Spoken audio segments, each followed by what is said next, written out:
Bueno, ya estamos de regreso. Estamos conversando con Danitza Araneda, psiquiatra infanto-juvenil. Hemos abordado diversos temas de cómo están los niños y jóvenes, adolescentes en realidad, enfrentando todo este proceso de pandemia, cómo podemos ayudarlos en sus casas.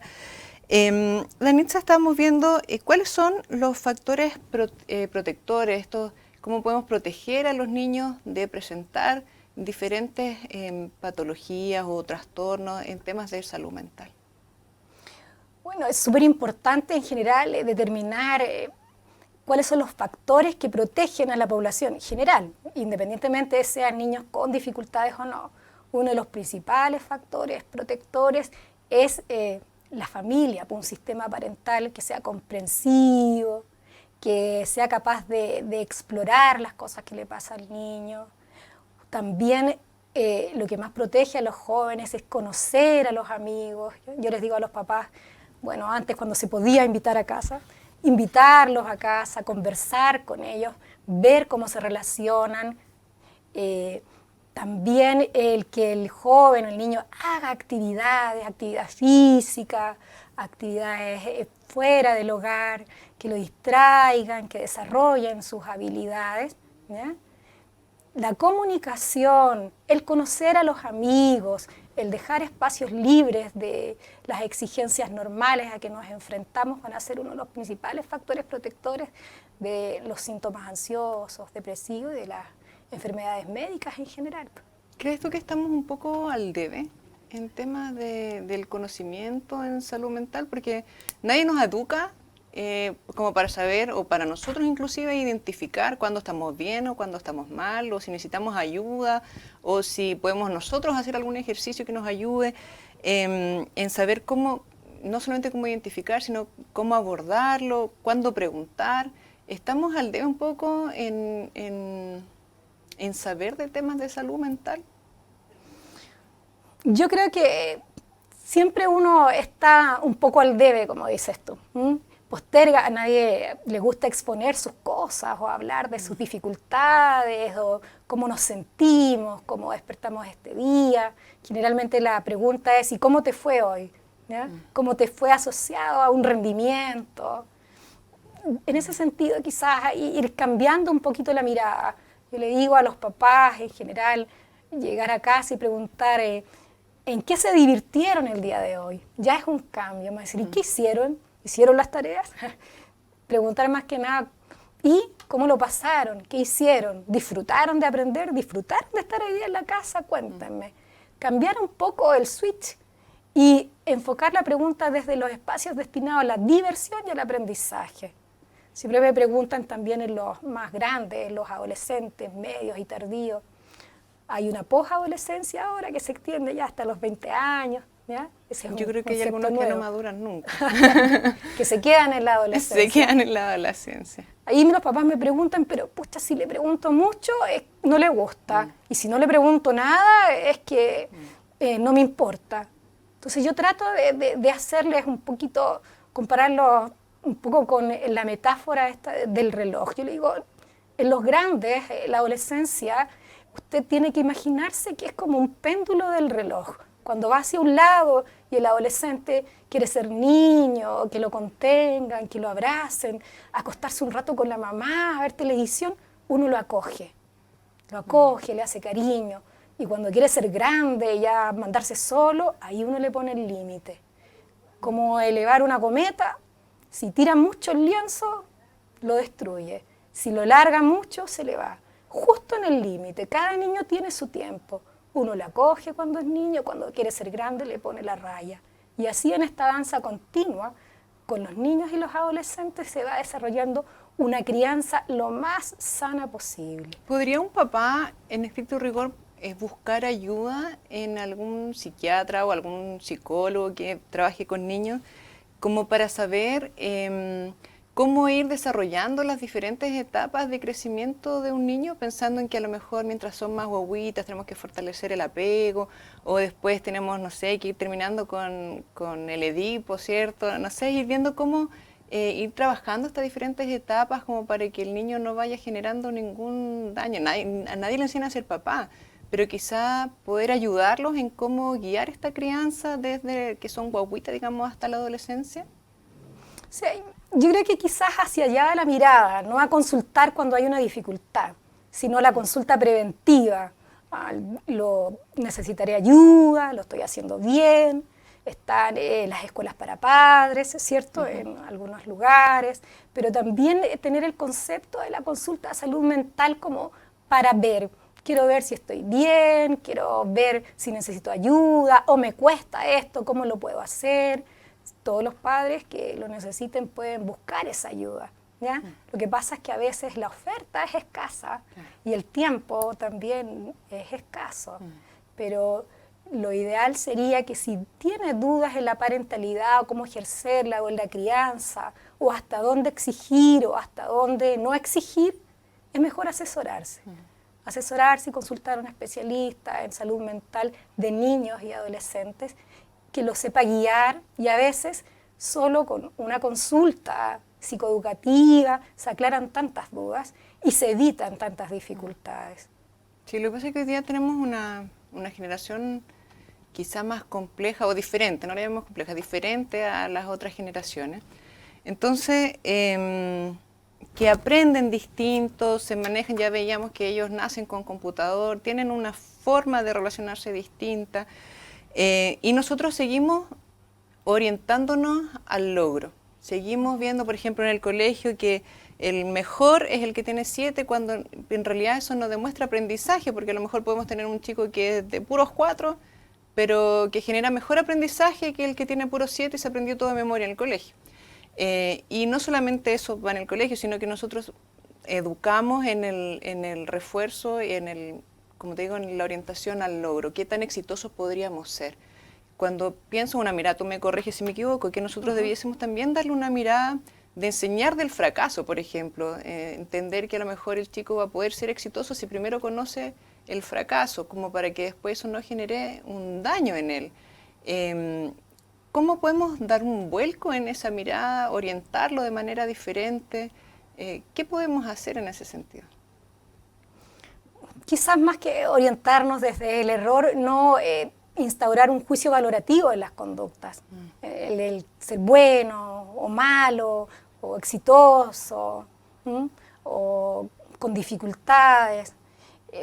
Ahí quizás la mirada está más que en aprender del error, a ser capaz de enfrentar las dificultades, a ser capaz de resolver las situaciones de conflicto.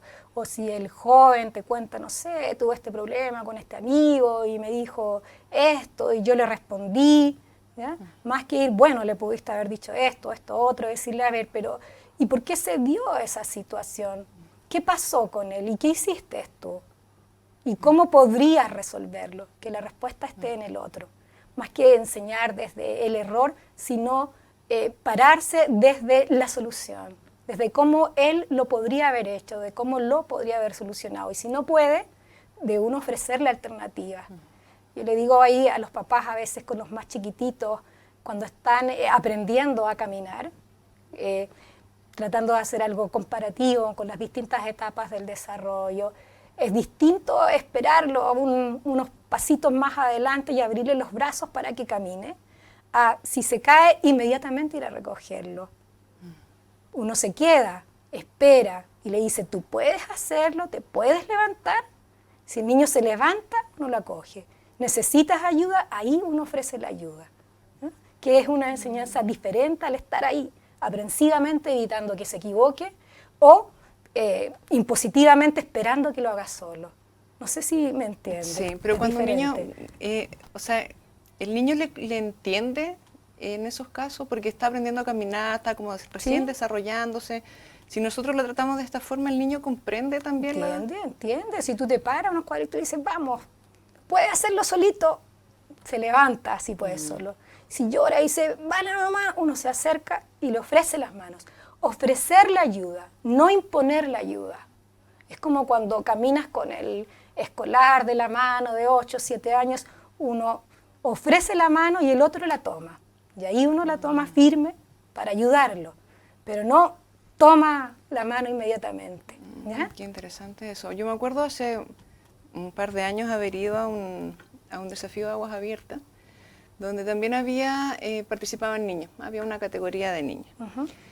Y los niños se tiraban con sus flotadores, ¿cierto? Iban ahí pataleando, y en realidad el niño no compite, porque en su esencia de niño no está todavía desarrollado el tema de la competencia, participa y se entretiene de esa dinámica.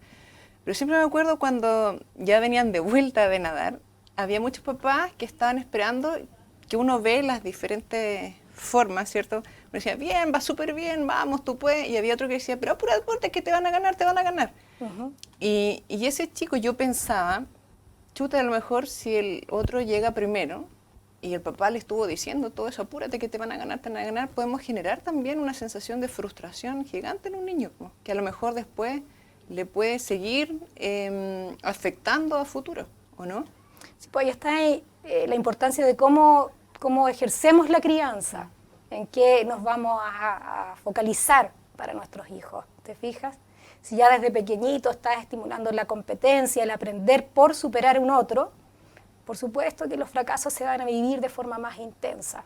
Si desde pequeño te están más que nada enfocando en lograrlo tú solo porque para ti es importante, para que veas que tú eres capaz de hacerlo, que tienes esa habilidad y hay un otro alentándote, es diferente. El fracaso se vive diferente. Sí, es muy importante ver qué estamos ofreciendo, qué guía estamos dando. Bueno, en el tema del aprender cosas diferentes, hoy día que estamos en pandemia, también he podido conversar con hartos papás que dicen, ¿yo cómo mido que mi hijo realmente está aprendiendo? Bueno, y ahí está también lo que decíamos, que estamos orientados al logro, ver la nota, más que... pero también es una pregunta que uno se hace, ¿cómo sabemos si mi hijo realmente está aprendiendo cosas nuevas? No solamente sacándose un 7 o un 5 en el colegio, ¿cómo sabemos si está aprendiendo bien en la casa, si está desarrollando habilidades blandas? ¿Cómo podemos saber eso si no es con una nota? Es difícil, pero el aprender se evalúa también a través de la conversación. Pues, si el hijo, si estamos en lo escolar y está en clases, por ejemplo, de lenguaje, a ver, ¿y de qué conversaron hoy? No sé, de los distintos tipos de narradores. ¿Y cómo es eso? A ver, explícamelo. ¿Ya? Si es capaz de explicarte, ¿ya? De mostrarte un poquito lo que le enseñaron, si hay un aprendizaje, ¿ya? Más allá de una nota. Es una gran discusión esa de si la nota es conceptual, si la nota es en número. Yo creo que es difícil evaluar sin que exista un sistema, ¿ya? Ya sea conceptual, ya sea en número, ya sea en letras. Es difícil, pero sí nos podemos dar cuenta a partir del contacto diario con el otro si está incorporando cosas nuevas o no. Qué interesante. Hay un tema porque nos quedan pocos minutos, pero que no me gustaría dejar de lado, que es el tema de los hijos de papás que son separados y que hoy día se ven enfrentados a una situación súper difícil, que a lo mejor están una semana con el papá, una semana con la mamá, y van de allá para acá, ¿cierto? ¿Cómo ayudamos a esos papás o qué daño pudiese generarle a un niño estar en estas condiciones? ¿Cómo lo ayudamos para que esto lo sobrelleve de la mejor forma posible? Y yo me imagino que igual en este escenario, bueno, hoy día tenemos mayores índices de violencia intrafamiliar, mayores índices de alcoholismo, que son todas estas cosas que fomenta, ¿cierto?, el estar encerrado en la casa o distintos, factores sociales que influyen. Pero que los niños hijos de papás separados, se les hace mucho más difícil poder adaptarse a estas situaciones. En general, el índice de separaciones es alto, ¿eh? Ya no sé qué va a ser más frecuente, si que los dos papás estén juntos o no estén juntos. Partamos desde esa normalidad estadística, quizás que va cambiando. Pero lo que yo le digo a los papás es que cada uno se hace cargo de su espacio. No necesariamente el cómo uno dirija o el otro dirija es correcto o incorrecto. Yo me hago cargo y cuando están los niños conmigo de organizarlos a mi manera, de llevarlos al ritmo que a mí me es posible y coordinarse con el papá en que entre ambos trabajen en una meta común, sin desautorizarse, sin devaluarse el uno al otro, No necesariamente un método de uno es mejor que el otro, sino ambos ponerse de acuerdo en pos de los hijos. Si los papás están separados pero tienen una buena comunicación como padres, porque ya no son pareja, los niños pueden crecer lo más sanos posible. Pero ellos se adaptan a estar para allá y para acá, que siempre dicen que lo recomendable es que un niño es como que genere raíces en un lugar específico, y aquí estamos, o a veces el fin de semana con el papá, durante la semana con la mamá, o una semana y otra, ¿se adaptan a este sistema de cambio constante, digamos? Es que ahí quizás la pregunta es otra. Si los papás se llevan tan mal juntos, es más fácil estar con ellos aparte y disfrutar esos momentos de tranquilidad. Ellos se adaptan los niños se adaptan siempre y cuando yo les presente ese espacio como un espacio contenedor y tranquilo. Muchos tienen, aquí en general la custodia compartida en Chile de estar un semestre con papá, un semestre con la mamá, no está, ¿ya? Yeah. Aquí en general lo que es el sistema judicial, tenemos el cuidado parental a cargo de un papá y los fines de semana o cada 15 días, que son las visitas legalmente establecidas con el otro padre. Entonces no se da tanto eso de estar una semana en una casa, una semana en la otra, ¿ya? Sí ha cambiado con la pandemia porque las visitas parentales están como restringidas por los córdones sanitarios u otras cosas, entonces ha habido acuerdos como más bien verbales. Pero un niño se adapta a estar en otro lugar si el papá es contenedor, si el papá es un padre cariñoso, si es cálido y se coordina con la mamá en qué es lo que falta hacer para que lo haga en la casa. Y en la casa de mamá, si es su casa normal, en la que está mayor tiempo, el mayor tiempo, también tiene su espacio y se lleva bien con mamá. No va a haber mayor o menor daño, es como ejerza el papá esa parentalidad, separado o no separado, siendo pareja o no pareja. Recordemos también que tenemos familias de 2 padres o de 2 madres, ¿ya? Que la paridad o la diversidad hoy en día es amplia. Entonces, más que el rol de este o el otro, es ser un padre cariñoso, ser un padre también que sepa imponer, que sepa dirigir con calidez y con firmeza a los hijos. ¿Cuáles son los principales cambios que presentan los niños en la etapa de la adolescencia? Pensando que todos pasamos por esa etapa y todo, o sea, a mí me ha pasado y digo, chuta, pero es una etapa que tienes que pasar, porque a todos nos pasa. Pero en realidad, ¿qué es lo que pasa en nosotros que se produce esto de que no me hace caso, que está encerrado en su pieza todo el día, está rebelde? ¿Por qué le pasa eso a un niño? ¿Y cómo el papá puede trabajarlo con él para que se lleven de la mejor forma y no se transforme en un caos familiar? Que en general la adolescencia no es algo que nos sorprenda de la noche a la mañana, ya es un proceso. Nadie se pone rebelde cuando le llegó la adolescencia, ¿ya?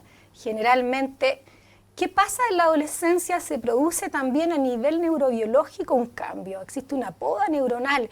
El cerebro empieza a pensar más. Uno es capaz de analizar más. Cosas que antes para mí eran obvias, a los 13, 14 años las empiezo a cuestionar.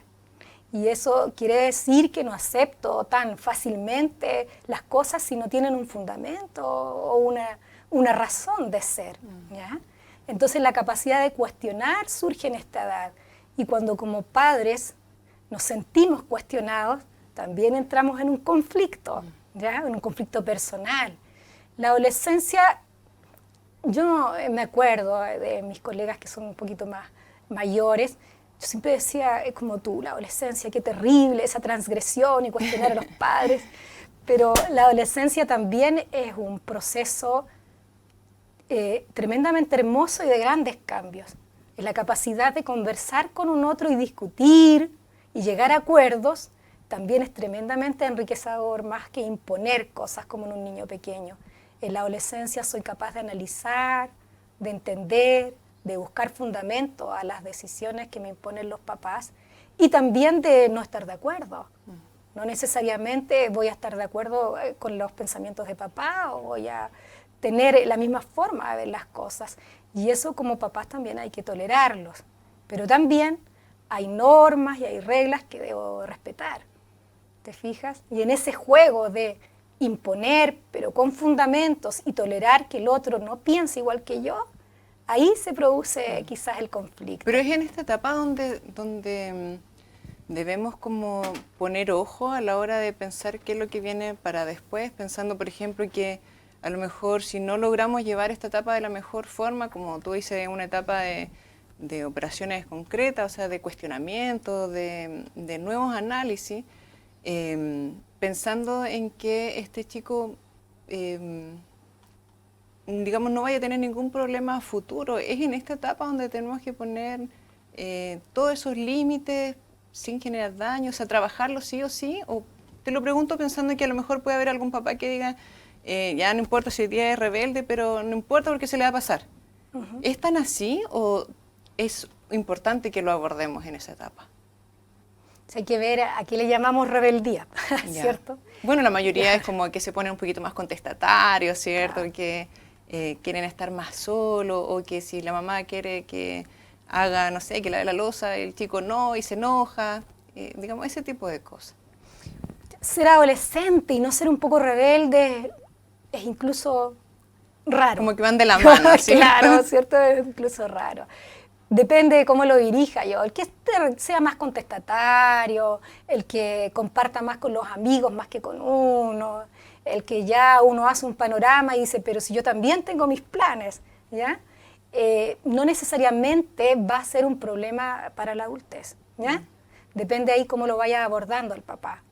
Cuando, por ejemplo, decir, no, esto ya se está yendo un poco de lo normal, ya no es esta rebeldía del adolescente, cuando hay mayor aislamiento, cuando hay exploración de conductas de riesgo, cuando hay más que transgresión de las autoridades, el ser contestatario vaya con una agresión hacia el otro, ya no estamos saliendo de la normalidad, estamos traspasando el límite, ¿ya? Pero eso va a depender cómo sea el adolescente y cómo haya dirigido el papá la parentalidad. O sea, en otra etapa, digamos, del crecimiento, el otro día escuchaba el tema de cuando son guaguitas, digamos, los niños. ¿Está bien? ¿Está mal? ¿Cómo podemos manejar eso de que los niños duerman con los papás, por ejemplo? ¿Está bien generarles su espacio? Que, no sé, hay algunos que dicen, no, yo tengo la cuna en mi pieza, por ejemplo, no duerme con nosotros, está la cuna ahí. O no, lo que pasa es que mi hijo, no sé, tiene 5 años, 6 años y no le gusta dormir en su cama, entonces duerme con nosotros. ¿Eso está bien? ¿Cómo lo hacemos? ¿Cómo lo trabajamos? O sea, no hablar de bien o mal. Mira, hay varias, incluso si tú, no sé si has revisado más de alguien de las personas que nos ves, ha escuchado del colecho, de dormir con el bebé al lado, hasta que sea capaz de independizarse. Depende. En general, lo que yo les sugiero a los papás es que hay que ir separando los niños de la habitación, que así como hay un espacio para ser padres, hay un espacio también para ser pareja, ¿ya? Y que ese espacio se transgrede con el niño de 5 años durmiendo con los papás. Que los niños tienen que, cuando son bebés, en la medida que la lactancia lo permite, que ya tienen instaurados sus horarios, de irlo sacando de la habitación, dejando en el día dormir en su pieza, si es que la tiene, o en una cama junto a los padres, no en la misma cama de los padres. Y cuando ya son capaces de independizarse en lo que es la lactancia y la alimentación y tienen sus ritmos de sueño instaurados, lo más recomendable es que tengan su habitación, de ser posible, diferenciada de los padres. ¿Tenemos que generar límites también en esta relación padre-hijo? Pensando, por ejemplo, no solamente en el tema de sacarlos ahí de la habitación de los papás, sino que a medida que van creciendo, por ejemplo, si son hijos de papás separados, por ejemplo, en que de repente va a llegar un pololo o una polola nueva y que tienes que separar ese espacio que ya no es, yo adoro a mi mamá, adoro a mi papá, y es solo mío. ¿También tenemos que ir dejando límites en esta relación de padre-hijo? O sea, más que dejando límites, yo lo que le digo a los papás, juntos o no juntos los padres, es que el niño desde pequeño tiene que empezar a tolerar la exclusión. La exclusión, no siempre somos elegidos para todos, no siempre estamos en todo, tenemos que irlo tolerando. ¿Y cómo lo aprendemos a tolerar desde pequeñitos? Primero, no durmiendo con los papás, ¿ya? Que hay espacios que van a ser de ellos y que por más que me amen o me quieran, van a estar todo el día conmigo. Necesitan espacios privados, espacios para ser pareja. Si son papás que no viven juntos y el papá está comenzando una nueva relación, quizás lo más sano ahí es no incorporar a los hijos inmediatamente con esta nueva pareja hasta que para mí no sea una relación estable. ¿Ya? Porque si no los exponemos a conocer una persona, a generar un vínculo y después a otra, no es tan sano. Incorporar al otro cuando yo me siento seguro con ese otro y enseñarle a los hijos que hay espacios de papás y espacios también míos, personales, que no es por querer más o querer menos, sino que también los necesitas. Y así también él va aprendiendo más adelante que no siempre va a estar en todo, que hay cosas que por ser muy bueno igual no lo van a invitar o no lo van a elegir. Eso se enseña desde pequeño, a través de esas actividades tan cotidianas como dormir o no dormir. Como no, hoy con el papá vamos a ir a comer juntos, pero yo también quiero ir, no es que vamos a ir los dos solos. Tú hoy día te toca quedarte acá. Qué interesante eso. Danitza, se nos fue el tiempo. Te agradecemos que nos hayas acompañado. Te voy a dar los últimos minutitos para que te puedas despedir de nuestro público.